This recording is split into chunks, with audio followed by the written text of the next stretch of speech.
welcome back to the Hearthstone Global Games, where Sottle, I cannot believe we've had 3 sweeps today, including the one off stream. What is going on?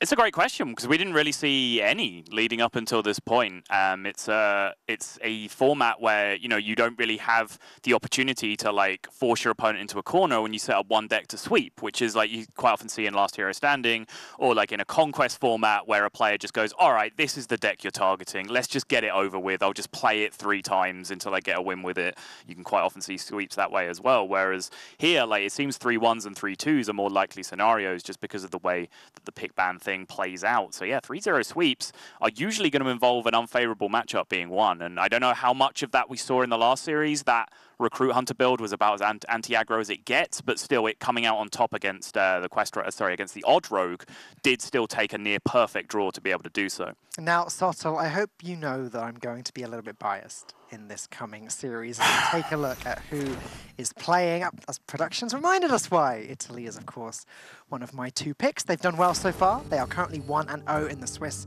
as are Bulgaria, obviously, but Skak, Turner, Meliador, and Pool 8, all of my hopes are pinning on them today.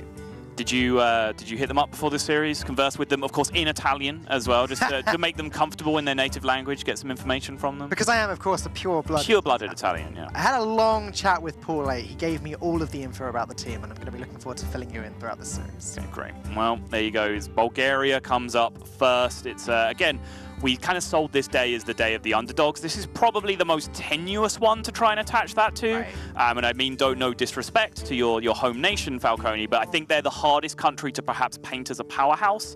Mostly, they've been helped out by, of course, Turner's recent fantastic performance. He's now a player that you really can stick a flag to, an Italian flag, if you like. But as I will say, been to Italy a couple of times now already, once for Hearthstone-related reasons and a couple of other excursions as well. And it really is a beautiful country with some fantastic food, some fantastic people, and a great attitude to life as well. Like, nothing seems to bother Italian people. Let's see if the picks and bans phase has bothered the Italian team, though. How has this one gone down? Druid and Rogue banned straight away. Now, whenever I see Rogue banned straight away, it makes me think that's a Quest Rogue. Is that true in this case? It's not. Italy have the Miracle Rogue, and it's actually Bulgaria that have the Quest Rogue.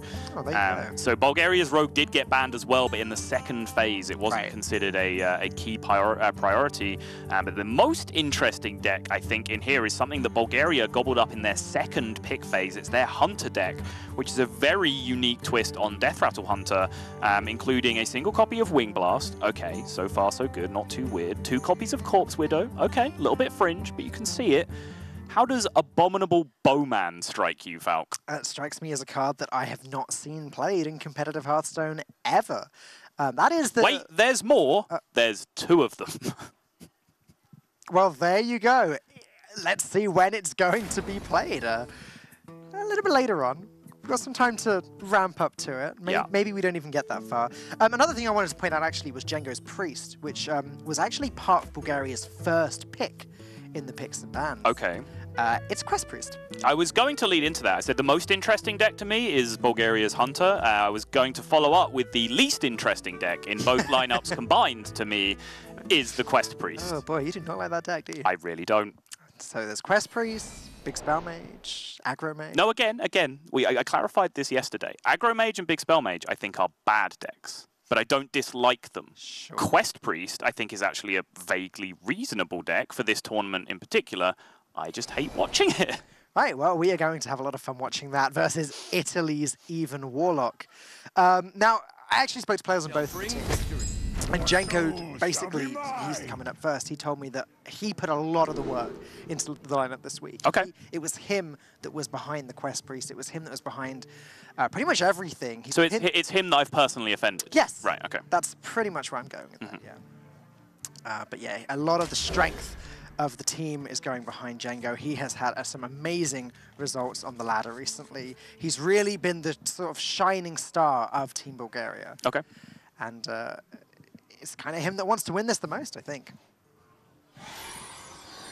As the rest of the team, you know, they're not full-time Hearthstone. They're not quite as invested into the scene as he is. I think that's perhaps the story with a lot of the... searching for a less patronizing term than lesser nations, but I can't really come up with one right now, so I'm just going to go with it. I mean, no offense by it, but you know, there are some Hearthstone powerhouse countries in this tournament, and then there are some countries where you really would struggle to attach a name to that flag if it wasn't for HGG, right? Like, this is the service that's really giving those people a route to even flirt with the idea of full-time Hearthstone. And I think if you're a part-time professional Hearthstone player, HGG is a great tool to try and, you know, give yourself a little taste of just what it's like to be preparing on a kind of full-time schedule every week where you can. On the other side of things, though, Team Italy, Ro48 was telling me that both him and Meliador play Hearthstone for a living. Turner, well, we don't need to talk about Turner. Turner has been making the rounds. You've already told us how good Turner is, and Skak is the anchor. So that's some pretty good accolades for all 4 players there. So time has passed, Warlocks have tapped, Quest Priests have done nothing, and yes, it's turn 3. It's time to play an 8-8, and this is what the Even Lock needs to be doing in this matchup. They need to get it done quickly or not at all. They are not going to be able to push through the late game here. The Gul'dan refill is not going to be good enough most of the time. They need to really play the aggro, and Mountain Giant is, of course, their best card to do that, and they have a fantastic hand to support Mountain Giant. They have a second one, and then they have Refresh as well. So if Bulgaria were to get into a position where they're trying to set up like a 2-turn kill, like trade, Dustbreaker you next turn kind of thing, Shroom Brewer just comes down and makes an absolute mess of that plan. Right, exactly. There's a pretty major time limit, as you were saying, for Italy to win this game. And they've got the tools they need with Twilight Drake picked up as well. That's 3 of the power tools, plus the heals. As you said, this is an aggressive start, and Bulgaria don't have any way of preventing it at the moment. They don't. Speaking of good starts, as you saw Switzerland there going up to a 2-0 lead now, so they're on the way to another 3-0 sweep. It does just seem to be the theme of the day. But yeah, you also saw a little cute interaction on the previous turn that's worth talking about as Django hero-powered Turner's face, healing up for 2, because again, Quest Priest is a deck that is not interested in winning the game. They only care about not losing the game. So healing your even Warlock opponent just makes it less likely that they can generate huge threats turn after turn. And I wouldn't be surprised if we see just about every hero power going in that direction until Bulgaria start to realize that there are potentially 2 8-8s on the board that are smacking them in the face repeatedly. I could feel your contempt for this deck as you told us all of that. I can just feel it oozing off of you. Good. That was the intention. I'm glad it's working as intended. Are you looking forward to the expansion? Pinatas and more Death Valley tools? I mean, 2 different questions. Am I looking forward to the expansion? Yes, very much so. Am I looking forward for the tools that Quest Priest can take advantage of? Not so much. Shadow Reaper Anduin there picked up by Bulgaria. Going to be a few turns too late, as these Giants are already going to have done their damage by then. But do you think that's a card that Bulgaria can afford to drop on turn 8, or do they need to keep hold of their hero power? It's a good question. I think Shadow Reaper Anduin primarily will be a removal tool in this matchup. Like, you'll try and Anduin a big threat. The Giants, of course, are already gone, which is another huge reason why it's best to have them as early as possible for Italy. Obviously, surface level, playing 2 8-8s as quickly as you can is good. Then it is very much so. But then the next level is to say, well, then you're not drawing them later when you have to drop them into a potential Shadow Reaper Anduin. And then you're limited to, like, again, Greymanes, your Dread Infernals. Those are the things that Anduin are going to be able to snipe out. So essentially, Italy have had the best possible start that they could get in this matchup. Yes, I think so. Because again, like, it looks like a 2-turn setup here with Dustbreaker and Spirit Lash is something that's very, very possible here for Bulgaria. But now the Shroom Brewers, as we mentioned, can start to make a big old mess of that. How would you like to take 16 more this turn, Quest Priest? Not very much. Answering for the Quest Priest here. Well, tough. You don't actually have a choice. Yeah. Italy do have other options though, like Shroom Brewer, as you said, just to heal up the Mountain Giant is obviously worth considering, but even just playing a Spellstone to get rid of the 3-3 and continue putting all of this damage into the face, I mean, I guess that means they don't put an extra 4-4 on the board though. Yep, that would be my counter argument. I think you could talk about a Twilight Drake instead if, say, Shroom Brewer was a 4-3, because then you could think about second Duskbreaker, but again, because it's a 4-4, it just seems like perfect world. Yeah. Smack him for 16. Deal with this, Anduin. Really trying to find the outs for Bulgaria here. Shadow Visions can't get a Psychic Scream that's playable this turn, No. so that looks like it's about it, and I'm not complaining as a big supporter of Team Italy, I have to say. Blood Mage Spirit Lash, though, off the Twilight School is a big heal. Takes them back up to 16, and now there's 12 on board, so they are theoretically alive, but with no Psychic Scream in hand, they're still going to have trouble killing this on the following turn. Well, that's the issue, though. It's still 12 damage. They're still going down to 4 this turn. And there's still another Shroom Brewer. And Shadowy Prounder and still 1 turn away as well, so everything got wrong. Argent the boy! Okay. 1 card too deep. 1 mana too expensive.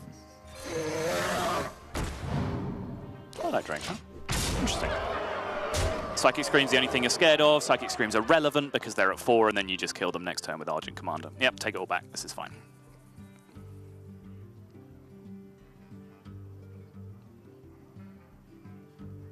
Shadowy Prounder and just... Well, I was going to say one mana too expensive, but it's not. Even Shadowy Prounder wouldn't be enough to prevent this damage. Correct. There's the Spirit Lash again. Blood Mage is coming back. 2 Blood Mages are coming back, aren't they? So that's going to be... Oh, no. Yeah. Yep. It's not Spellstone. You can get duplicate copies. 3 per minion here. That's 15 health back. Suddenly, go out of range again. So now there is 12, 16 pushable this turn. Lethal. Shadow Reaper Anduin comes down. They're back up to 8. There's 2 4/4s on the board.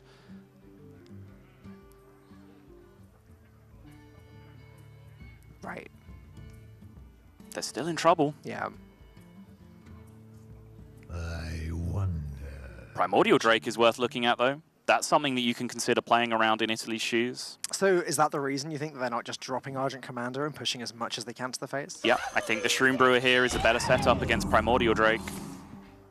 Now with the life tap, they can drop Homunculus instead, so this is 6 damage front-loaded. So now in the world of Anduin, they are, they're down to 7, they're back up to 12, and then they maintain 10 damage in play with the Argent Commander in hand. So yeah, this is better against the Primordial Drake. They're still good against the Shadow Reaper Anduin.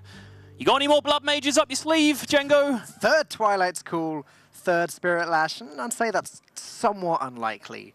But possible when playing Priest. Not after the cards that have been played so far this game. There's no more crazy generation that we've seen. The quest, obviously, is still not complete.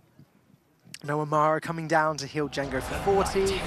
There is nothing going on in Django's favour, so he goes ahead, he plays the Anduin, but that's going to be it. Not quite dead on board, so going to await his fate, but even the Hellfire would have done the job. To Northrend, indeed. Quest Priest, please go to Northrend and never return, as far as I'm concerned. You can see, though, like, why that is a frustrating deck to play to play against, right? Because it didn't really do anything the whole game, but it's just like, oh, you must be dead now. You must be dead now. No, Blood Mage Spirit Lash. Okay, this time you're dead. Twilight's cool Spirit Lash. And if they'd have had, like, a slightly better hand, they could have been finishing the quest that turn. And then they could have been into Amara territory, and then there's a Zola, and then on top of everything else, like, it's just such a difficult deck to kill, and you never really feel as the opponent that they're entitled to still be playing because they're not doing anything. Right. They're just trying to live. So yeah, that deck frustrates me. But the issue is, as well, once you get over the hump, right? Once they have played the Amara, once they have played the Zola, then it's very difficult for the Warlock to actually deal any meaningful damage. Yeah, exactly. Because the Priest can just heal it up, and after the expansion, play a 3-mana card that heals for 10. Right, and never, like, and after that point as well, most Quest Priests will be playing Archbishop Benedictus as well, so you can't fatigue them, which you could do with most threat-light decks, right? You could just run them out of stuff, and it doesn't really matter how many Amaras they have. If you push them ahead in fatigue somehow, they're still going to lose even with the big heals. But can't do that if they Benedictus you. I just figured I'd let you get all of that out as we look at the next. It was very therapeutic, actually. Coming out, you're welcome. Silent Storm on the Warrior versus Skak. This is just a regular Control Priest, I'm happy to tell you. Whew. I don't think I could go through all that again. It was a very quick game, to be fair. You should be at least pleased that it wasn't a long one. That's true. Always the optimist, Falcone. Well, that could have been game 5, and it could have gone on for an hour on its own in a different lifetime. That's fair. I want to ask about Warrior, Falcone. What do you want to ask? You are a man of many Hearthstone games. You're also a man that enjoys a little bit of a off-the-wall deck every now and again. Okay. Whenever we see Warrior in this tournament, it's been Quest Warrior almost 100% of the time. Right. I think like last week there was a single-digit number of like Odd Warriors and Dead Man's Hand Warriors combined, and everything else was Quest Warrior. I think we may have had one yesterday. We may have had an Amara Control Odd Warrior, yeah. So in this world where, you know, why are we seeing Quest Warrior over and over again? Is it the only viable archetype? Is there no value in, like, we're seeing so much Odd Paladin? Can you bring a Rush Warrior? Like, what do we have to watch Quest Warrior every game? I mean, I agree with you in that I don't necessarily enjoy watching the same type of warrior every game. I'm thinking back to yesterday. So China brought the Odd Warrior, which was the Fury Hunter list. They had Amara in the deck, and they, I believe, did win their game with it, even though they were They beat Warlock with it, yes. Even though they were against an anti-control lineup. Yeah, with all the silencing your own taunts so they can't get Black Knighted That's nonsense that went on, yeah. So, I mean, it performed well, and we've not necessarily seen other warrior types doing that badly. I guess it's just the case that Odd Warrior is very good against the sort of control-y, the big spell, etc., that type of deck that we're seeing a lot in the Hearthstone Global games, with this inevitable win condition of just pressing the button over and over again. I guess it just fits this format. I think it's a very reasonable explanation. I think, you know, the argument of, you know, I kind of led towards it of like, oh, Rush Warrior beats Odd Paladin, let's bring that. Well, all Warrior decks beat Paladin. Yeah, that's kind of what they do, Warpath, right? So, go. Yeah, so it's about what you're looking at in the other matchups, I guess, as well. But, you know, I mean, Quest Warrior is a deck that I've been on a roller coaster of emotions with. I used to be quite a big fan of it around the midpoint during, like, the Curator days. It started off, you know, thinking, like, we cast it in, like, the very early days of Hearthstone Global Games last year, and people were really just finding their feet with how they played the deck.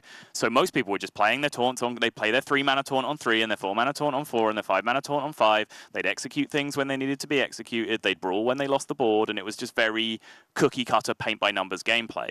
Then suddenly the strategy evolved, which is more like what we see now, where Quest Warrior is just a very late-game combo deck, and all of those brawls, executes, and all of those things that are just being held onto forever to try and just kill you in 3 turns with hero powers. And it was around that point where I started to become a big fan of the deck, and I kind of still am, like, in style of gameplay. I just worry about, like, how low value it is now. Right. It feels like so many decks, like sometimes even aggro decks can outvalue you because your deck is, like, so low on card draw.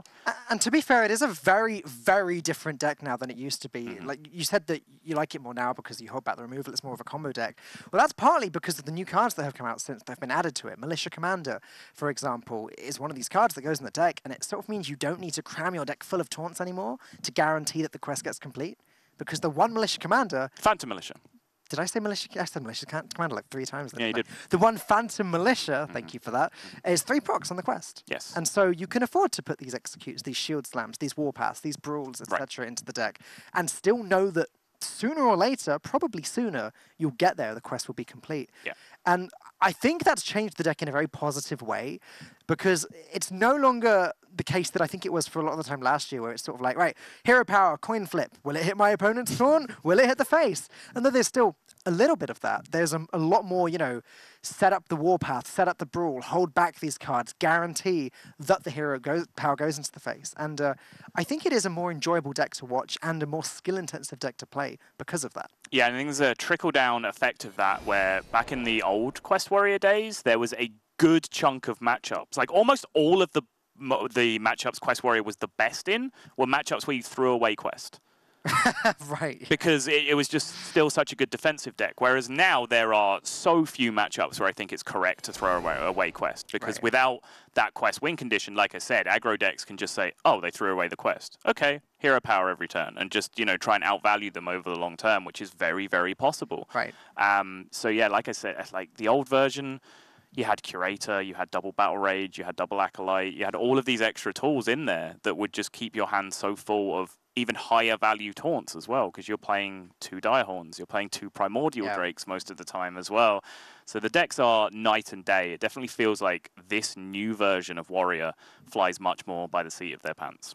So how does it work against Control Priest then, as that is the game we have coming up next? Does the Warrior have time to get to the win condition, or does the Priest just win the game with Mind Blasts by then?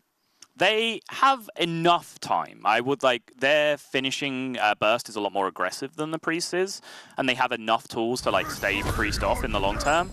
I think a lot of it comes down to armor management from the Warrior, from Silent Storm here from Bulgaria, because you will take a beating in the early game, and your health total is not very important because Italy have the opportunity to Alexstrasza you with their Control Priest. Right. So while you're still in the phase of the game where you are taking hits from minions and, you know, swinging your Blood Razor into minions and just leaving a minion up on board to try and get a better brawl later on, essentially whenever there's implied threat of you taking damage, you don't want to be stacking armor on top of that because you want to be taking that to your health. And then later in the game when you've gained board control, which you probably will at some point, the Priest will run out of threats, that's when you go for like your big, what's that?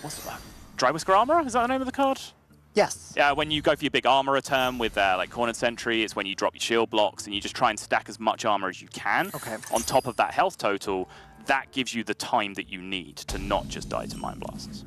So I guess a big question for Priest, because in order to get to that late game win condition, is what do they want to do with the Shadow Visions? Because if the Warrior is gaining a ton of armor, then they'll want as many Mind Blasts as possible. But are there other tools that they need in order to even get to that stage in the game?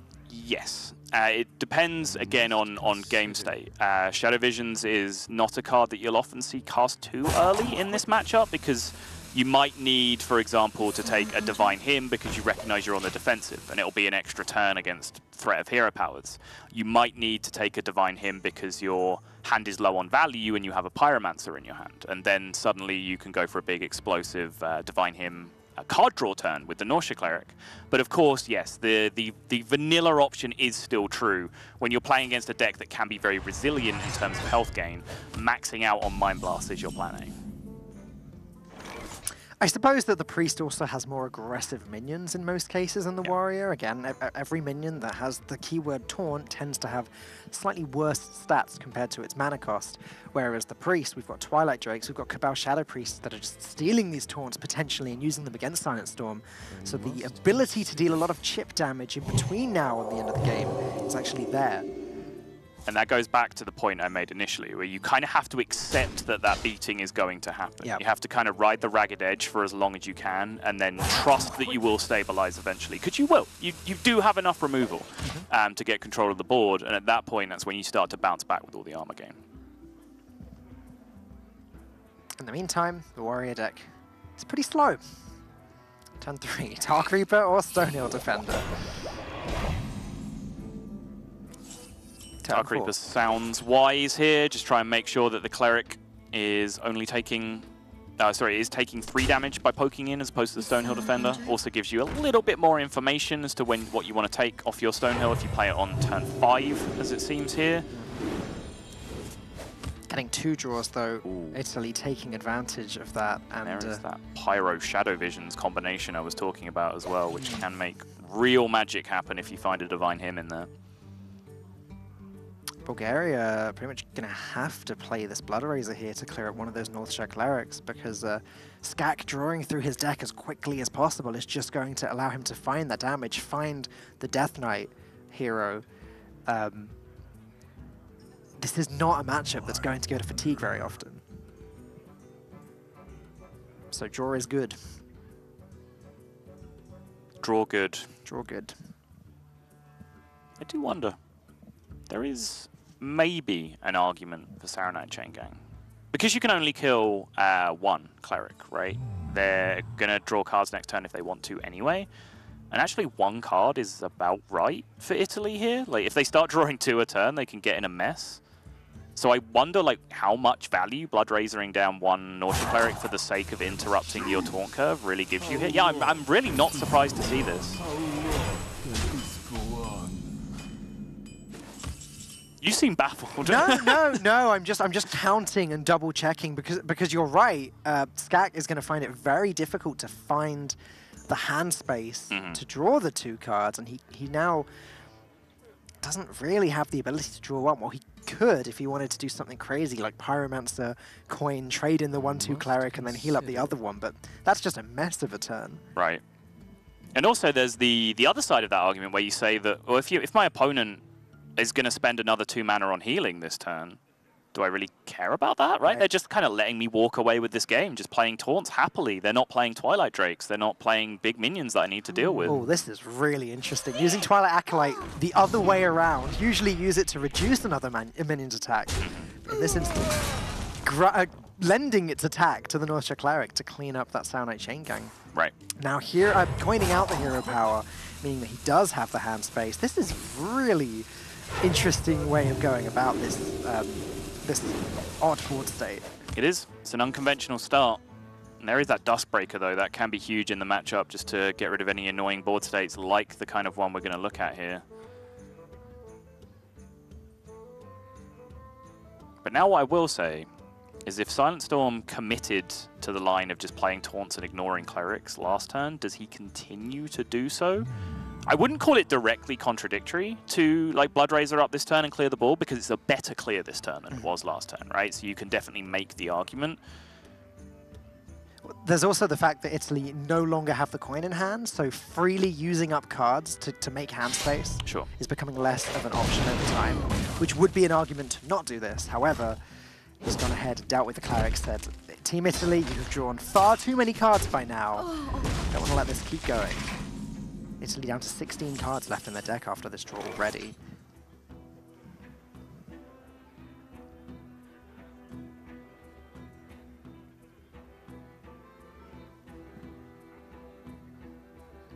There's not really much going on the board at the moment, is there? There's not. It's still, though, even in a very innocuous situation, that isn't the easiest turn in the world.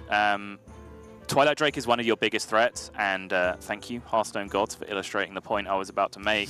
It's one of the biggest threats that you have left in your deck, and you're playing it into a turn with a ready-made execute activator on the board with the second charge of the Bloodrazor. The only other really proactive play that Italy had, and proactive plays is what they want to be making in this matchup, was just a Duskbreaker away the board, and all that does is just leave a 3/3 in play that just kind of sits there anyway, you know, like it gets dealt with by the Bloodrazor on top of that. So it wasn't any improvement over the Twilight Drake, so I definitely can't fault them for playing it out here. Interesting that they've opted to go with the Stonehill Defender rather than the Execute, though. If they were going to go the Execute route, typically they'd hit with the weapon first so that the Stonehill Defender doesn't take damage, but instead they're just loading up on taunts rather than dealing with the Twilight Drake. Right.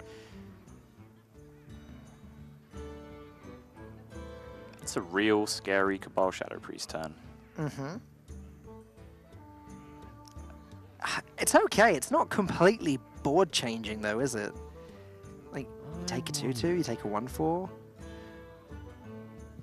I would describe a, what, 5, 9, 6, 13 swing in stats as quite board changing. Okay. Did I do that right? You get a 5/9, your opponent loses a 1/4, 6/13. Sure. I'm just looking at how awkward the Tar Creeper is to deal with still. That's still, like, sure, it's a good-sized board, but it's not dealing any damage anytime soon. How's that for armor gain? That's a lot of armor gain. But again, this is the point that I was really trying to hammer home early on, is it too early? Are you going to build that armor up and just have Italy beat it down with minions? Because that's not in the position you want to be in.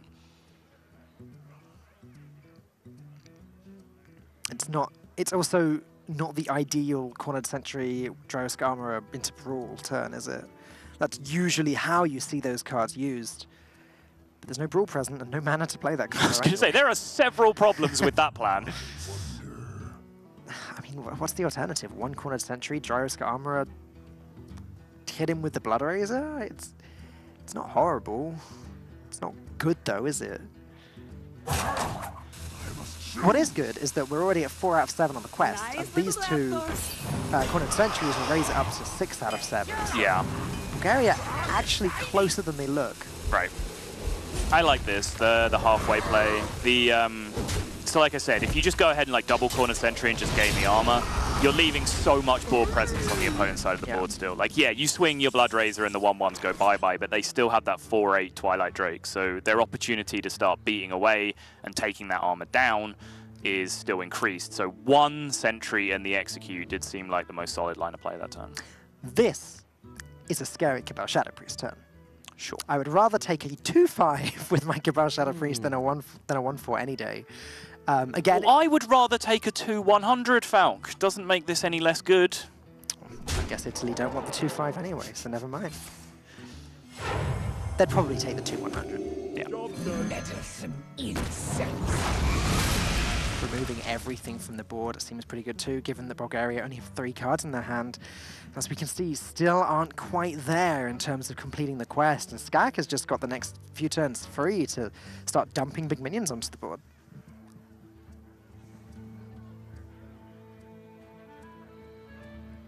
And this is exactly one of the subjects that we covered in our quite extended little interlude as we were waiting. I think one of the players like lost internet connection for a second. That's a log back here. Right. That's why it took so long to get into this game. But as we were talking about in the middle, the deck can run out of value now, right? Like it doesn't incrementally snowball card draw in the way that the old Quest Warrior used to do, right? Where you played one Battle Rage and that drew you your shield block, and then your shield block drew your Curator, and then once you've played Curator, you're set for the game, just because of how explosive the cards that you draw are. But with Silent Storm here, he can very easily run out of value because he, I believe, only plays a single copy of Battle Rage, 2 Acolytes of Pain, and those 2 shield blocks. And when you don't draw any of those 5 cards, then yeah, your hand probably is going to get a little bit dry at some point. Psychic Scream is somewhat interesting to me right now, because the idea of shuffling 3 1/1s into a deck that's struggling to draw their cards does seem a little bit appealing. Interesting is precisely the word I would use. It was, I talked about this. If anyone watched the pre-show, I think, again, it's kind of that scenario of experienced Hearthstone players could perhaps think that was the best play because it's cute. Like, it seems advanced, right? It seems like an advanced thing to do to put 3 Raptors into your opponent's deck. But actually what you're doing is giving up all your board pressure right now, which is much, much more important. Italy really holding on to that other Cabal Shadow Priest as well. Like, they had the option to just take a 2/6 there outright. What do you think they're holding on to it for? It's a great question. They do still have, I believe, 1 Twilight Acolyte left remaining, right, that they can use to take away anything that they want. It also they might be considering it too much value in a single card to add here and play into a Brawl, for example. And just using it as a refill later on, because it's likely that, you know, Silent Storm somewhere along the line has a play where they like Brawl and play their own Taunt minion, or they Brawl after Sulfurous and play their own Taunt minion. So yeah, it wouldn't be of any great surprise to see something slightly larger stolen, or with that Cabal Shadow Priest. But again, second Booty Bay Bodyguard from Stonehill Defender of the day. I am entirely lost for words there. Did we see the options that time? Because we didn't last time, right? It's very, very quick. Nobody ever took Evil Heckler from their Stonehill Defenders. Why does Booty Bay Bodyguard get the special treatment? I mean, earlier it made sense, at least, because it was getting the team one step closer to completing that quest. The quest was complete before, like, I think on turn 5 or on turn 6 or something. Specifically on a turn that no more expensive taunt would have allowed for. In this instance, I am really struggling to think of what the other options could have been. Right.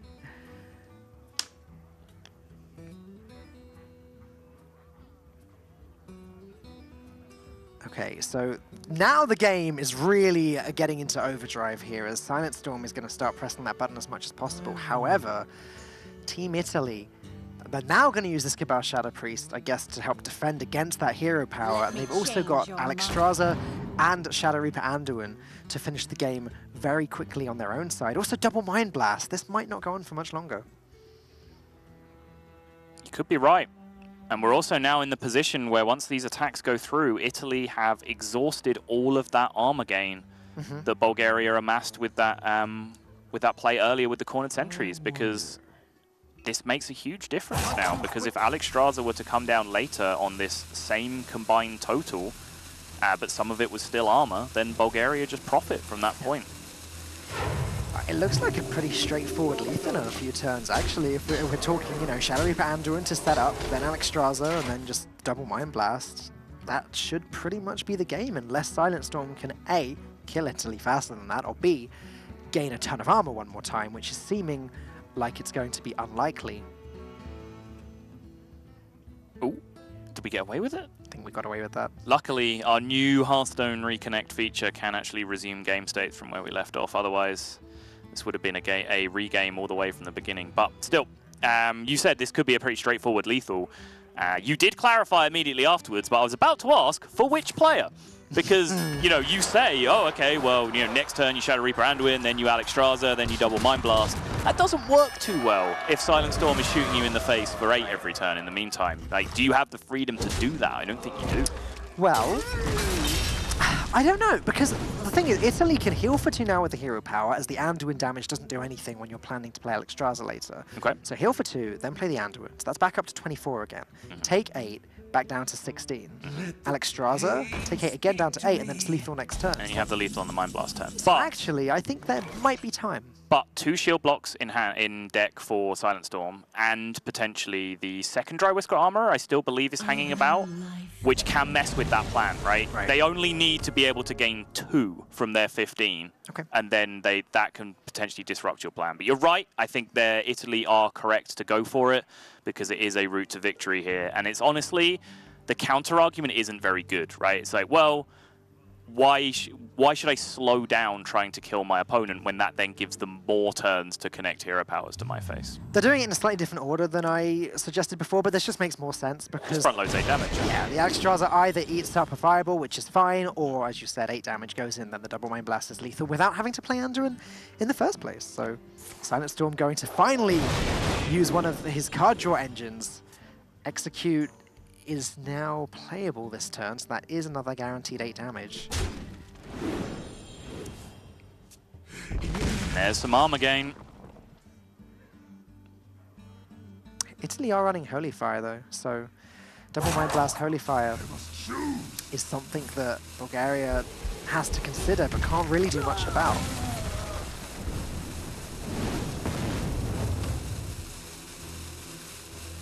Nice little raptors. Cornered Sentry comes down, essentially threatening lethal on the following turn if Skak doesn't heal, but of course he will, and now, of course, Divine Hymns come into play as well. It's all getting very spicy, and there is Mind Blast number 3.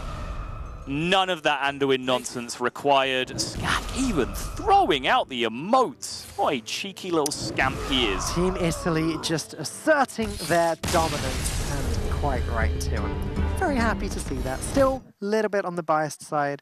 But hey, we were saying right at the start of that game, Shadow Visions, because of all of the armor gain, do they go for the Mind Blast? Do they go for something else? Right. They went with the Mind Blast. They did. It paid off.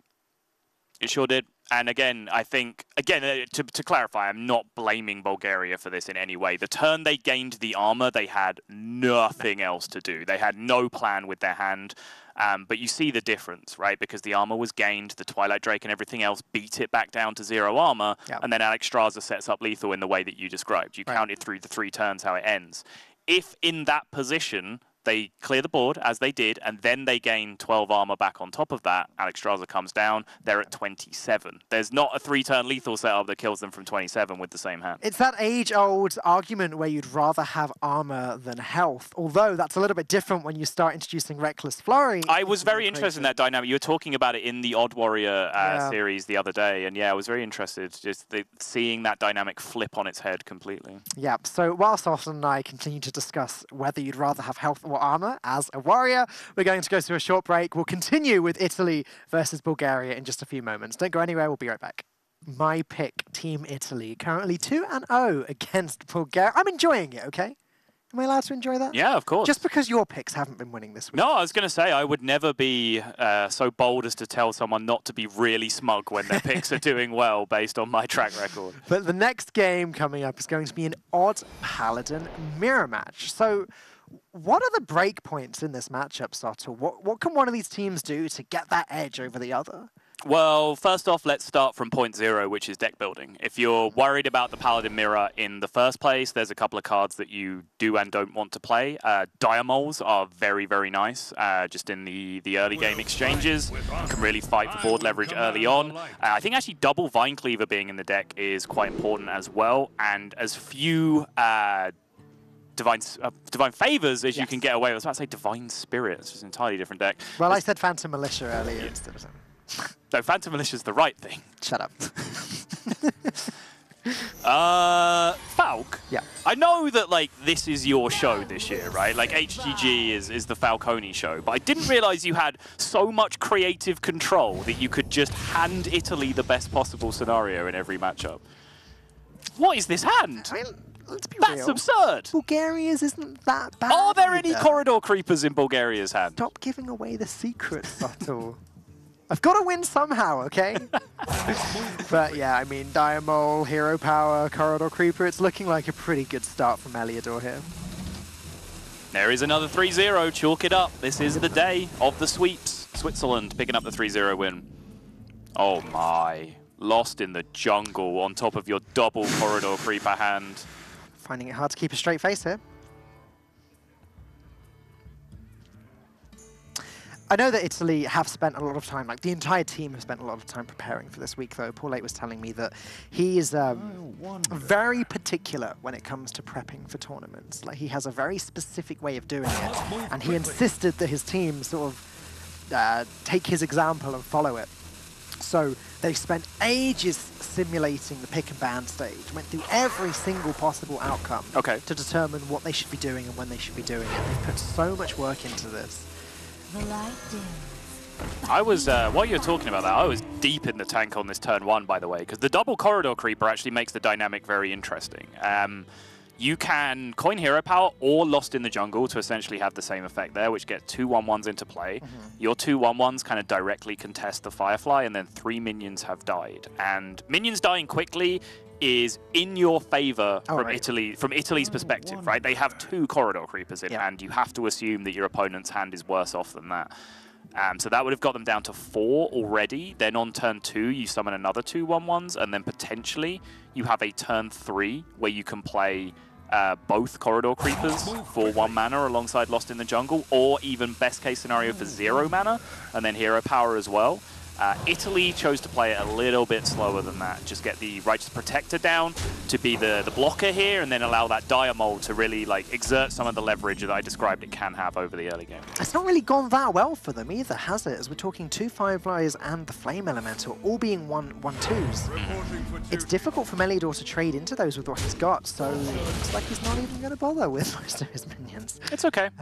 It's still okay. And actually the way they've gone now, if you break this down, they have 2 6-mana Corridor Creepers in hand. There's a good chance that this full board trades off over the course of this board reverse. Yeah. And then the Corridor Creepers both cost 0 as well. So they found the way to do it that was actually more stable in the early game than what I was looking at first. As you pointed out, having these early Corridor Creepers, just having 2 0-mana cards that you can throw down as 2 5s onto the board, does seem like a game-winning strategy in a matchup where it all comes down to who can get that grip onto the board first.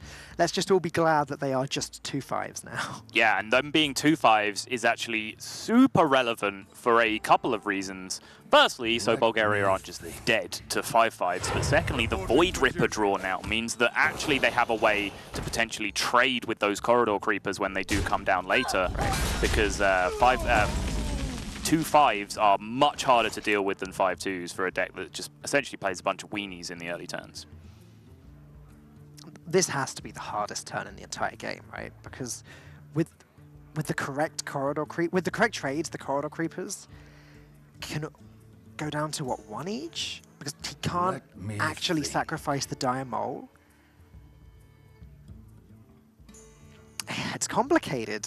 Eliodor is going to want to put as much power on the board as possible this turn, whilst eliminating as many of Best Uda EU's threats. Atura's Veteran has to be a card to consider here, but the problem is, with that, he can't then Hero Power and play 1-mana Corridor Creeper. He's actually somewhat cursed here by the difference between Acaris Veteran and cards like Abusive Sergeant, for example, because Acaris Veteran can only buff friendly minions. Yeah. Otherwise, he could have buffed the Firefly on the other side, or buffed anything on the other side of the board to a 2-1, traded his Diamol off, traded something else off, 2-0 mana Corridor Creepers because 4 minions die, and get the hero power in alongside that as well. Would that actually be better, though? Yeah.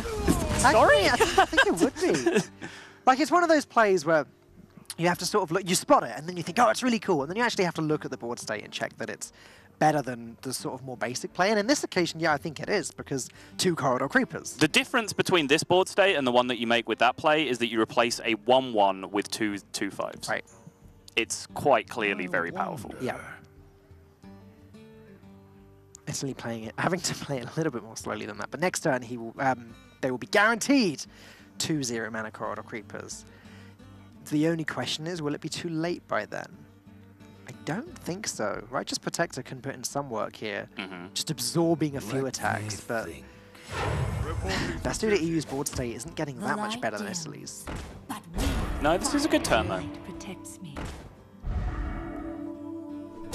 Because they get to trade off 3 here, which means just that Righteous Protector contests the entire board state. So they're essentially 4 whole minions ahead of the game, one of which has Divine Shield, so can actually quite often function as 2 minions in itself.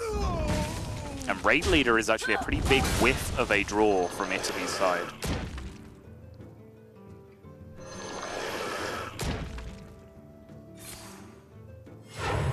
Yeah, I mean, the double Corridor Creeper is great and all, but without that much to accompany it, and you mentioned earlier, Void Ripper is an option for Best Uda EU next turn. Those Corridor Creepers aren't going to be as sustainable. Love this play, by the way. Playing around Void Ripper? Yeah, I mean, it's, you know, you can perhaps give Italy too much credit here saying that it's a play around Void Ripper, because obviously the Corridor Creepers are the right minions to buff here, right? Like, the difference between a 1-1 and a 2-1 is completely irrelevant with the way the board looks. But yes, it just has the nice board, nice byproduct of making a 5-3 instead of a 5-2, which is very, very different. The Void Ripper plus the Blessing of Might here can do a lot of work, though. Buffing up the Argent Squire, allowing it to make a good trade and remain as a... Well, yeah, it would have to be a 4-1, wouldn't it? Because the Blessing of Might would have to be played after the Void Ripper. Yes. Ah, sequencing is complicated this turn. But then also, yes, that's a good turn to allow you to react to what your opponent's done, but it's a turn where you then don't press your button. Yes. Which is quite often death in this matchup, because then your opponent just spreads so much wider than you on the next turn. Though Italy's hand is pretty much out of juice now. Press the button, okay. Yep. Does not surprise me one little bit. Oh. Well, that's so just confused, adorable, Russell. isn't it? I'm so confused right now. It's a really nice draw.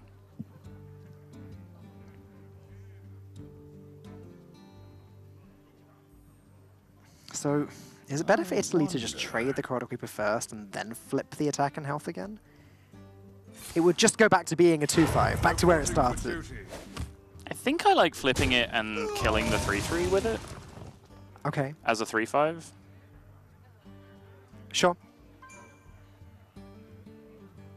Something people forget is killing a 3-3 is just almost always better than killing a 1-1 that might turn into a 3-3. Yes, Because yeah, it's not going to get better than that. Right.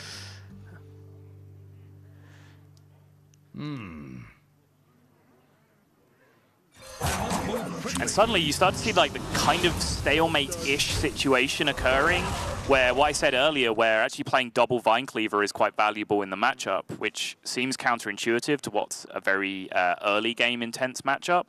But quite often they do stalemate like this, and the deck that draws the Vine Cleaver just gets so far ahead of the game.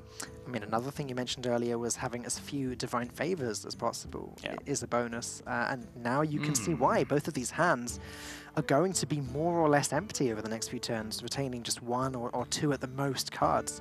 Obviously, Best Dude EU is not able to play back in the Moonister anytime soon, but that's about it.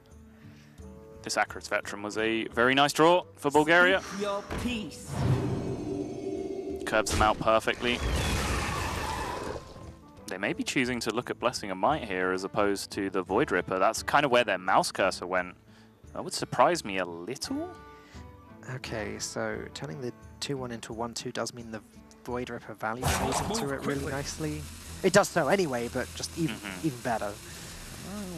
But it also means your 1-2 value trades into the 2 1-1s that are remaining on the board, which is kind of nice as well. Yeah, but Meliador gets to attack first. Yep. Hence the blessing of my conclusion. Best of you just grappling to get himself on top of this board. And Italy, with the Righteous Protector, gets a pretty straightforward turn, using up all of their mana, dumping all of the minions down. And it's like, right, now we have the board back. It's your turn. I think Bulgaria will be okay with this, all things considered. You know, it wasn't a Fungal Mancer. It wasn't a big explosive turn that really used all the mana efficiently, right? Like, this is a raid leader as a 2-2, essentially. It's not doing anything. They've just played a 3-mana 2-2 this turn.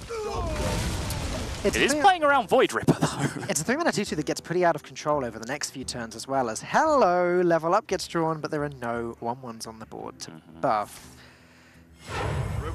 There won't ever be. If you don't use it this turn, though, has to be done. So now this raid leader does a little bit of work.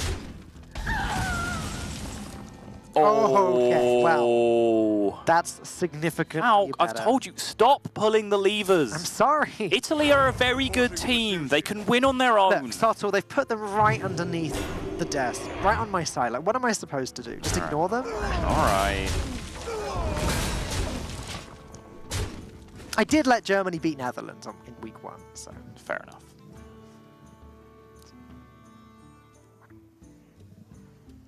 Two more 3-3s this turn for Bulgaria, but it's an entire turn that they spend being behind the play, and you can feel the rhythm of the game has shifted. You were kind of joking a couple of turns ago, oh, Bulgaria played their turn and they're ahead. Oh, now Italy have played their turn and they're ahead. This is the first marked shift in proceedings where Bulgaria have got to play an entire turn of Hearthstone and they haven't used it to bring themselves ahead on the board. And even small draws like this Diamol, I mean, yeah, it's not the most impactful, it's not a Vine Cleaver, but it's a 1-3 that's going to be dealing with with 1-1-1 every single turn for the next several turns. The Paladin, although our Paladin deck doesn't have a way of coming back into the game, there's no crazy text like Mind Control text in here. Just wondering whether you Leroy a 3-3 this turn. It looks like you do. What? Okay, Startle, talk me through that. Why?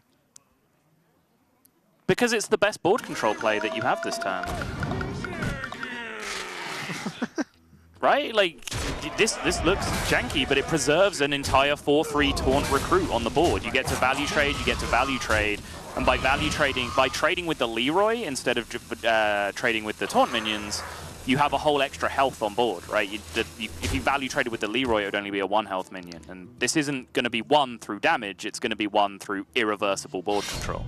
If there's any card that was going to bring Bulgaria back into the game, it's this one, but I think it's too little too late at this point. They get to summon 4 1-1s every single turn. But both level ups have been used, they're not a threat anymore. And they are taking a lot of damage in the meantime. There's still Fungal Mancers to consider, but yeah, Italy still have 1 copy of level 1 level up lurking somewhere, and also 2 copies of Fungal Mancer themselves. How much damage can they deal this turn? 8? 10? It's not... They still have to fight for board here. They do. And that Vine Cleaver is the one question mark that you can hold over that Leroy play. Because they threw away so much extra damage. They threw 7 into a 3 health taunt instead of throwing 3 into it, which they could have done by other means. Well, Italy have decided everything's going face here. Yeah, and I think that's very much influenced by the fact that these 1-1s are 1-1s, right? They can still get hit by Raid Leader and Fungal Mancer, but level up is out of the window. Right. They've resolved that fighting over the board is futile now with that Vine Cleaver down. I think there's still merit in trading one of the 2-1s here, just so you can refill the board afterwards. The Diamol is a sketchier proposition. It's still a lot of damage to give up. That trade still doesn't protect your Raid Leader, for example, and it still doesn't play around. Fungal Mancer was going to be my follow-up to that, because you are still leaving 2 minions in play. Not quite sure what the value was. I guess, okay, so if you didn't value trade with the Diamol, one of the 1-1s goes into the Righteous Protector, another one goes into the Raid Leader, and then the Vine Cleaver can hit the Diamol, which is the most efficient way that Bulgaria can trade on their turn.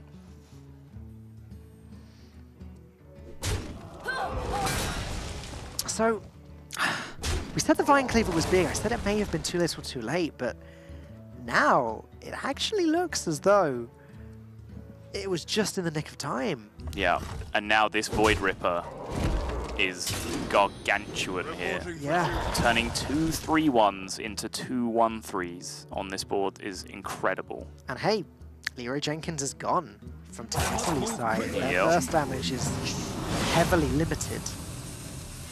Reporting for duty.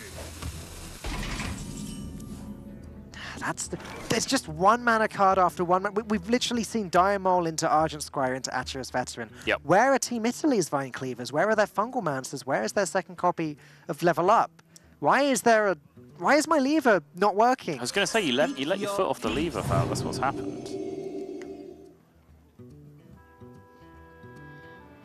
You push 5 here, opponent down to 7. If you put them at 8, that's the difference between having to survive for 2 Vine Cleaver swings rather than 3 if you draw it off the top next turn.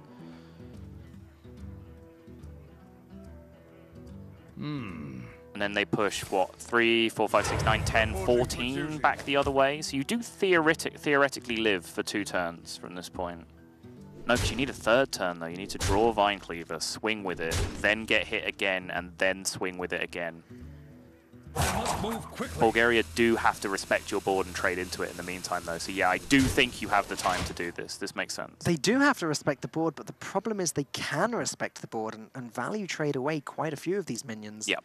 I mean, they can deal with everything, and then Italy only have the Vine Cleaver to hit the face with. Yes, but importantly, if Bulgaria have to like full trade this turn, which they kind of do, you can draw Vine Cleaver next turn, and Bulgaria probably don't have lethal on board, right? Okay. So you draw Vine Cleaver, you hit them in the face, and then they don't have lethal on board, so you hit them in the face again the next turn. That's your out. Bulgaria actually do run 1 copy of Stonehill Defender. That could be pretty big here. I mean, anything that has Taunt is big here. If that's the plan, is just draw Vine Cleaver and win with that. Stonehill Defender plus any taunt that generates is good. I believe both Righteous Protectors have been played now from Bulgaria's side, so that's the only defense against the Fungal Monster. But first, Italy actually have to draw the Fungal Monster, and it is just a 1 in 8 chance. Move quickly. So now let's count this down after the Vine Cleaver swings. Does the Vine Cleaver swing or does it go face? 7, 8, 10, 7, 8, 10, 14, 17, 18, 19 in play. So the Vine Cleaver to face would have been 23, wouldn't have made a difference. Yeah, that's fair. That's game. I need to borrow some oil from Dr. Boom because this thing's just not working. Just jiggle it a bit under the desk. Let me think. Not working either. Okay. What went wrong this game, Sartle? Italy seemed like they had it all. Did it all just come down to that Vine Cleaver turn? It came down to the turn and the decision that was made beforehand. The decision which I was right on board with, by the way, the Leroy play. Because the Leroy play is a hard commitment to board control for the rest of the game, which almost never flips on its head from that position. For how far ahead they were, you almost never lose grip from that position. So I was fully on board with the Leroy trade plan. But the fact that it was Vine Cleaver the very next turn for... hello. The fact that it was Vine Cleaver the very next turn for Bulgaria, and then it was 1 drop, 1 drop, 1 drop. Blessing of might from Italy, right? They just drew no value cards when they committed to a value line, and Bulgaria found the 1 out in their deck, the one copy of the 2 copies of Vine Cleaver that they had in their deck that was the only out that was good enough to get them back into the game. Right. At that point. I believe this Blessed Ball was 2 off lethal, by the way. So, I was trusting you to count it, since I was mid-sentence. So, making the trade is fine here. Everything now goes into the face, and Italy, their 1 out to win this game would have been Leroy, but it's already gone.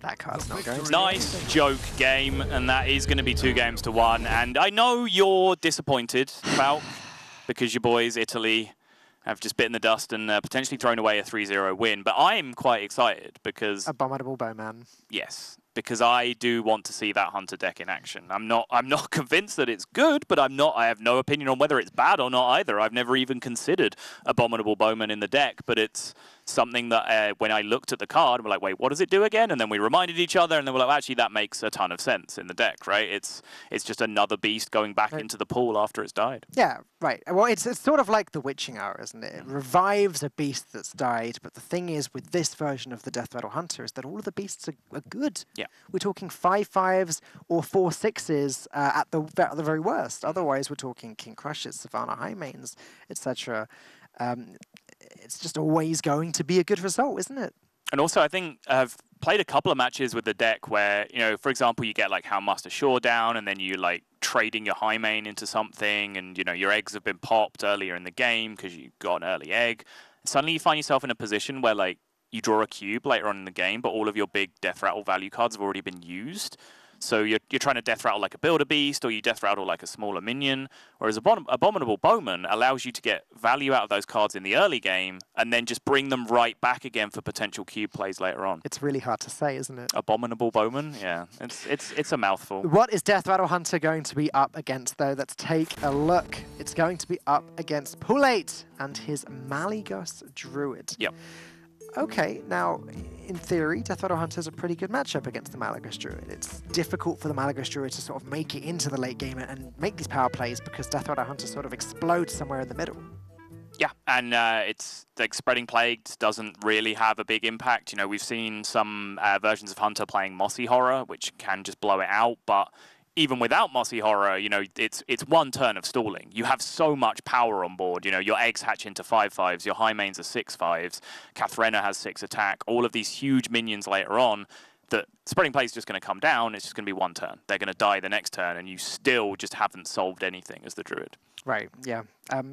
Something that is curious to me also about this Abominable Bowman list, actually, is it's more of an old school version of the list. We've seen an evolution of Death Rattle Hunter even over the last few weeks, where people have been experimenting with loot hoarders rather than Keleseths. People have been ditching the 5-mana Corpus Widows, replacing with Savannah Highmanes.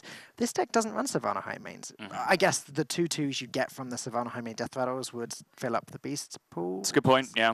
An issue, but Corpus Widow, very powerful card in its own right. And it's just curious to me. Again, we're seeing Tar Creepers. It's more the sort of slower, more defensive Sound Like Chain Gang as well version, rather than the Defender of Argus, Savannah Highmane, as I said a moment ago. Why do you think that is? Is there an extra advantage to this older list? I mean, you're asking me to justify a deck that I've just never seen played. Abominable Bowman is kind of the big sticking point here. Yeah. But it's, to me, as you mentioned, like when you're saying that is a good card, then the Highmane cut makes sense for the reasons that you gave. Yeah. And also it makes sense because you can get away with 1 or 2 less big beasts in your pool because you have that revive later on with the Abominable Bowman. So I'm just practicing saying it over and over again. You're doing a really good job. I guess, and again, I think, you know, when you're like looking for King Crush outs maybe later on, the smaller your beast pool, the better, right? If you can just like Abominable Bowman and just get back the 8/8 over and over again. So there's clearly some logic in the deck building, but you're right in that there is some choices in here which seem to have, like, the meta's passed them by a little bit. Yeah. The Keleseth option, the Wing Blast, Saronite Chain Gang. Wing Blast as well. Yeah, there's a single copy of Wing Blast, yeah.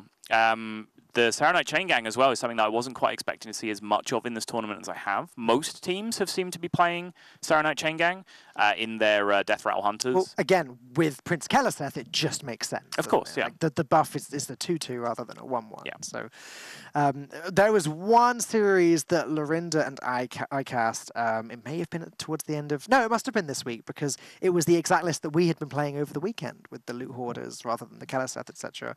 And one copy of Grievous Bite. And I was saying to Lorinda, yeah, this is the sort of newer version of the list that we'd been experimenting with over the weekend, and it feels like now we've gone backwards into this older version of the list.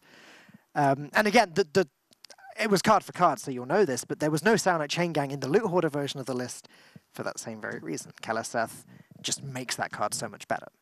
What is the remaining matchup? Like, assuming that Hunter is heavily favored in this against Mali Druid, what do we have left at the end? We have Murloc Mage versus the other Death Rattle Hunter. Okay, so Murloc Mage on the side of Bulgaria? Yep.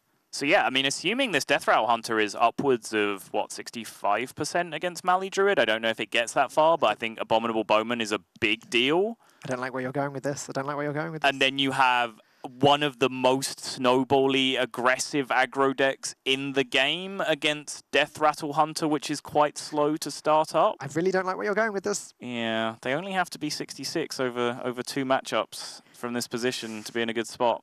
I have faith. I have faith in my team. I mean, Team Italy. Do you have anything that you'd like to say to the nation of Italy to spur them on? I don't know any Italian. I just wanted you to confess that on stream. Again, working as intended. But yeah, I mean, Murloc Mage is something that's worth talking about. As again, I think there's some delay going on with the players. It's the Lorinda deck. Yeah. It's like his favorite deck ever in all of Hearthstone, so I've heard.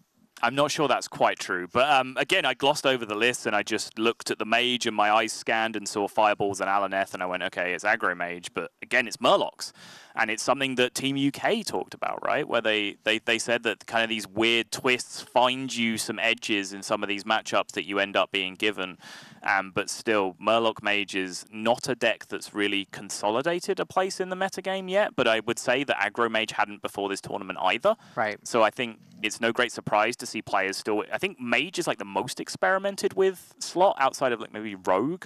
Because Rogue, we're seeing Odd Rogue, Miracle Rogue, and Quest Rogue. And Mage, we're seeing Aggro Mage, Murloc Mage, and Big Spell Mage all being played. I think it's no great surprise. One of those is out of there being like 3 strong decks on the Rogue side. And I think one's almost them just like scrambling to find a deck that's worth playing for Mage in the final slot. We want to play Mage, but we don't want to play Big Spell Mage. Well, we have to play Mage. Yeah. Yeah. Again, I'm exaggerating a little bit, but Lorinda has played a lot of Murloc Mage, and he has said before, and I quote, it beats everything, loses to aggro.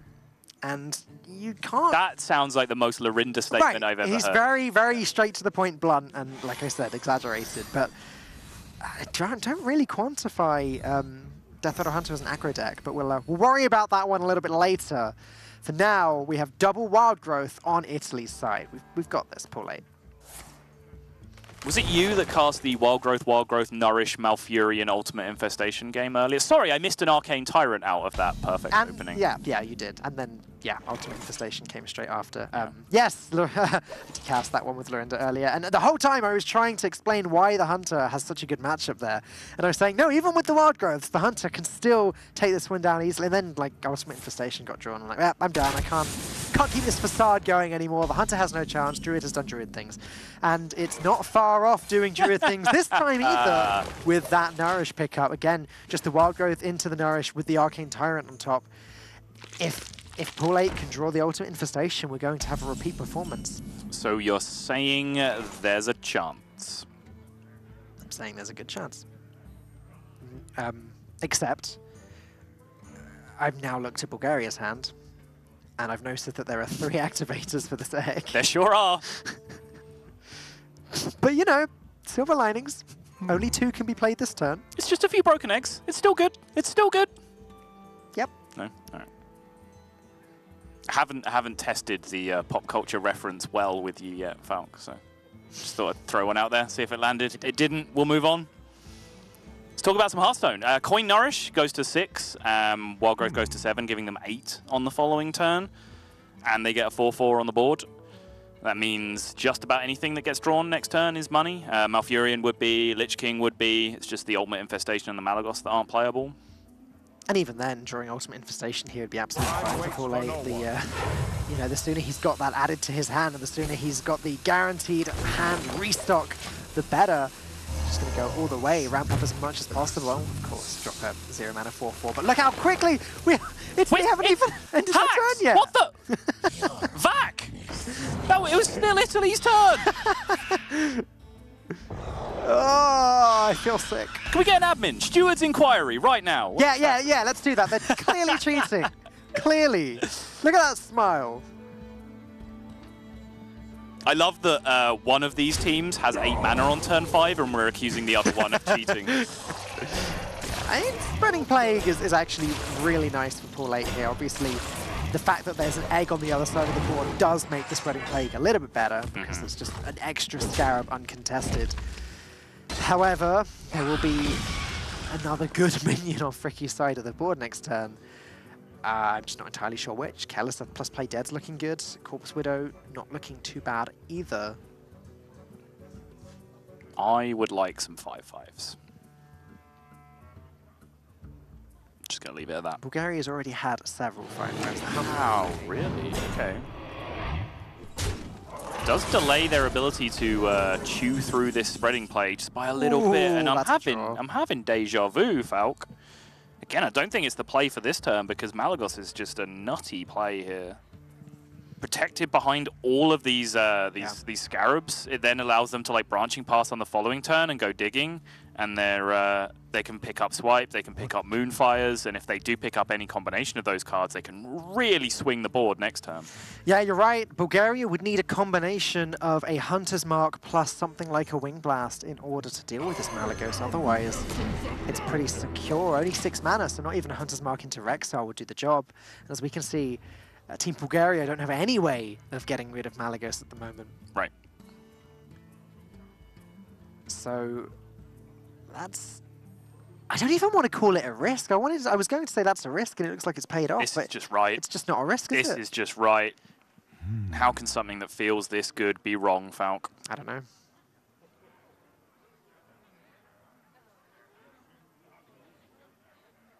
But if they draw Ultimate Infestation, then suddenly it becomes very right. Would you UI, I wonder? That's a dumb question. Yeah, you'd UI. You can still draw Moonfires. I'm just looking at, like, swipe is game ending if you get swipe, right? And you can get swipe from branching past, you can't get it from UI, but 2 draws versus 5 is just the world of difference. The more pressing question, at least for me, is does he UI a minion here, or does he UI the face if he draws it? Because, it depends on the state of the board, right? Like how likely you are to protect your Malagos if you draw 1 Moonfire, 2 Moonfires, if you go face, so on. I think there's a lot of value in keeping this board as clear as possible, and again, just protecting that Malagos. Okay. It's got to be the branching paths and dig for swipe now, hasn't it? He's still got Does it? Malfurion and double Spellstone does a lot here. Oh, sure. The two taunts would further protect the Malagos. And the 2 Spellstones both get upgraded by the Malfurion armor gain, which means one of them chews through the 3/8. One of them chews through the 5/3. And then the Mali has freedom to pick up another value trade as well. Yeah, you're right.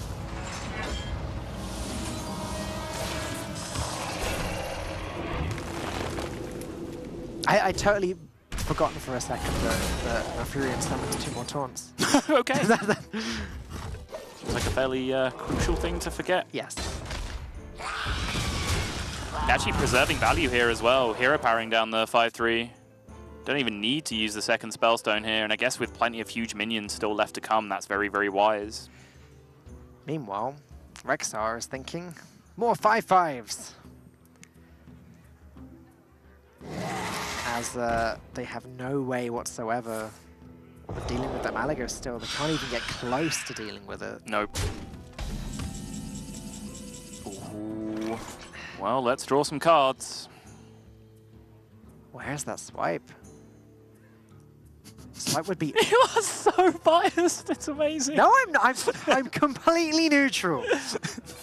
I am completely... I'm as neutral as any caster has ever been. Okay. That's not swipe. Come on, where's the swipe? Swipe, swipe, swipe, swipe, swipe, swipe, swipe, swipe, swipe, swipe, swipe, swipe. Look, what's your point, okay? Is that good enough for you? That is good enough for me. Okay. It's quite funny, actually, because today when I reached out to Django on Team Bulgaria, literally the first thing he replied to me with was, "I'm not going to make it easy for your pick." That was the first thing he said to me. Nice. I respect the shade. So now, second Ferocious Howl means you can only Moonfire, whereas if you just use Spellstone and Moonfire, you can take care of the whole board, dominate with Malagos again next turn, and then you're just in the position where UI is just much, much more likely to be strong on the next turn, right? Because, you know, UI, when I said, you know, is UI going to be a good draw if it comes up here? And yes, it was dumb at the time, but it's because Hunter is a deck that can spread so wide that UI isn't good enough, right? Yeah. That, like, answering 1 minion isn't good enough. Yeah. I'm always, every time I've cast the series with Lorindo over the course of this tournament, I've said to him, this is another reason I love Malagos Druid. This is another reason I love Malagos Druid. And this Malagos on turn 9 play... This is another reason why I love Malagos. It is another reason why I love Malagos Druid. It's not just a case of you drop Malagos when you want to win the game. Malagos is definitely winning this game by the looks of things, but not through its usual method. It's been just actively clearing up everything on the board. Funnily enough, this is probably the worst turn to draw the swipe, because it's not easy to deal with both eggs first, but... Wait, is it just lethal? Yes. It is just lethal. I take it back. I would say, in fact, that was the best turn to draw the swipe out, contrary to what you may believe. And you know what? The fact that Mali Druid won the series for Italy is just another reason why you love Malagos Druid. The list goes on and on. Big smiles there from Pool 8, and well deserved in my humble opinion. Very well played series. Very, very well played indeed by Team Italy. Really well played. Any more? Do you want to reiterate it one more time? They played very well. Okay. How many wild growth nourish, wild growth arcane tyrant hands do we have to face before Druid can finally get the slap it deserves and they just stop printing good cards for it for the next 5 expansions? Let's ask Dr. Floop. All right, fair enough. Find out. I agree with you, though. I think Italy did recognize a lot of good spots in that game. I think they were perhaps unfairly punished by making what I thought was a very good play with the Leroy trade in the Paladin mirror. Everything else looked quite comfortable for them from their side. But again, that Hunter deck, it's not like Abominable Bowman really had an impact, but it remains to be seen whether that's a good deck building idea from the Bulgarian side. But yeah, very, very clean win from Italy. Just what they needed, and just what my temporary casting partner over here needed. Are you disappointed we didn't see the Bowman? A little bit. I wanted to see it so I could crystallize in real terms like what kind of impact it has on the game, right? But because of that ridiculously quick Malagos, it never got to that point. Right? You can definitely see the picture where, like, maybe if that game was a little bit slower, that King Crush that was in their hand, that gets used. Mm-hmm. And then, you know, you have the chance of reviving King Crushes later on, but most importantly, you just have a bunch of 5/5s in the pool. So you've got this 6/6 with the Death Rattle of a 5/5, and all kinds of magic happens, you know? It's just another way of making a very sticky board. You're basically playing Bowman as your high mains, right? And asking them to be better than a high main for 1 mana more. I think that we are going to have a chat with Pool 8 and see what the Team Italy have made of their great victory. Hey, Pool 8. Oh, he's gone. He's back. Pool 8, can you hear me? Hey, how you doing? You can hear me. Congratulations, Pool 8, on a really great win. Now, you told me a lot earlier, before we get into the game itself, you told me a lot earlier about your preparation and about how you're very particular about how you like to prepare for a tournament like this and get every little edge against the other team. What did you do in this series to create that? Well, we actually spent a lot of time focusing on the strategy that we wanted to apply in this particular series, I guess. And at the end of it, at the end of the pick and ban phase, we found ourselves in a pretty good position, and I think we achieved that by perfecting our pick and ban phase. Actually, we trained that a lot, and we earned a lot out of it. So I'm pretty happy that we worked a lot on this, and we're getting rewarded for that. What did you make of Bulgaria's lineup overall? Because it was quite unusual, right? Quest Priest, Murloc Mage, Quest Rogue, very unusual Death Rattle Hunter build. Like, what did you make of like looking at their lineup the first time? And did it make the pick and ban phase harder for you? It was actually fine because we thought that we were favorable starting into the pick and ban phase. Then some pick of them made our pick and ban phase better, actually. So we thought we were favorable at the beginning, and at the end of it, we were highly favorable, like 51% overall. But then the deck seeding got us in a pretty bad spot because we managed to hit the worst matchups possible. So we went from a 51% win rate to a 44%. So we had to win the first 2 games, which were the most affordable, because both Hunter against Mage and Druid against Hunter were pretty tough actually to win, but we managed to. I'd love to know what the communication was like between your team as you sort of entered the end of the Odd Paladin mirror match, because it looked for the longest time like you were going to win that game, and then things sort of went a little bit out of control. So knowing that you had these bad matchups coming up, was there sort of a negative vibe amongst you guys, or did you stay positive? We generally try to keep it chill, try to keep it like we just grinding the ladder, so we just chill, make some jokes, of course, just to stay focused and calm down. We just want everybody to be at ease, to perform their best gameplay. Of course, some of us were just expecting to lose 3-2, losing the Paladin match, but since we're pretty strongly motivated, we thought we would have won the game with the Malicos, actually, because it was so likely that we could have stolen the game with that deck, actually. Well, Druid certainly did Druid things and won that game for you. So congratulations one more time, Ro48. We will see you and your team again next week. Thanks a lot, and have fun for the following series. We will. Thanks. Well played. I've got to say, Sartor, and like jokes aside now, like taking all of my my biasness aside, last year Team Italy won their first 5 series in a row in the Hearthstone Global Games, and this year it's an entirely different team, or for the most part it's a different team. I think they just kept Turner, and they're still just winning series after series. They are a force to be reckoned with. No, they are, and I think you know, I talked about in the intro to this whole series about the dynamic of today and how it seemed to be a small team, an underdog going against one of the real big Hearthstone nations, and said that maybe this was the hardest series to apply that story to.